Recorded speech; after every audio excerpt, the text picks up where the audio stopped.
Kedua, proses pembelajaran merupakan faktor yang sangat besar. Pengaruhnya kalau peserta didik mempunyai perhatian yang besar mengenai apa yang dipelajari, serta peserta didik dapat menerima dan memilih stimulus yang relevan untuk diproses lebih lanjut di antara sekian banyak stimulus yang datang dari luar. Selain peserta didik membutuhkan perhatian untuk mengarahkan proses belajarnya, juga membutuhkan motivasi untuk meningkatkan semangat dalam belajar. Motivasi dapat berasal dari internal maupun eksternal.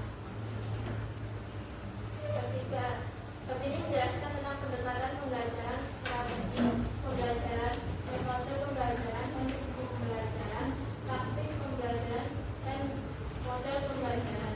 Proses pembelajaran yang merujuk pada pandangan tentang terjadinya suatu proses yang sifatnya masih sangat baru.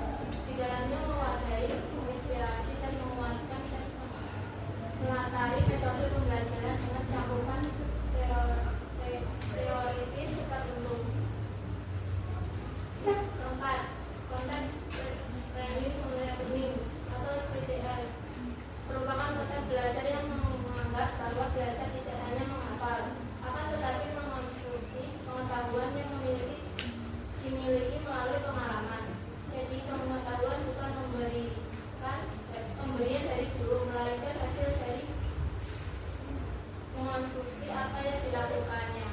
TTL merupakan pendekatan pembelajaran yang menekan pada proses melibatkan siswa secara penuh untuk menemukan materi yang dipelajari dan menghubungkannya dengan stimulus kehidupan nyata sehingga mendorong siswa untuk menerapkan dalam kehidupan.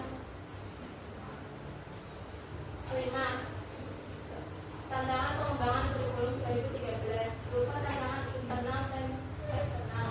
Dalam pengembangan kurikulum di masa berganti yang meliputi penataan pola pikir dan tata kelola, pendalaman dan perluasan materi, penguatan proses dan penyesuaian beban, penyempurnaan kurikulum 1 BK 2004 dan KTSP 2006 dalam kurikulum 2013. Kurikulum 2013 adalah bagian tidak terpisahkan untuk menata sebagian aspek kehidupan berbangsa dan bernegara melalui sektor pendidikan. Kurikulum 2013 seharusnya bukan program kurikulum kementerian, tetapi kurikulum yang menjadi program pemerintah. Ini dari kurikulum 2013 ada pada upaya penyederhanaan dan teknik integrasi.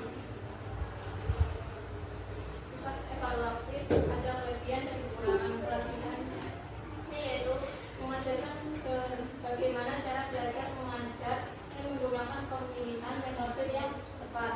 Kedua, mengetahui pencapaian tujuan pendidikan untuk dalam kurikulum sehingga para pendidik akan tahu langkah apa yang harus dilakukan supaya tujuan pendidik tercapai.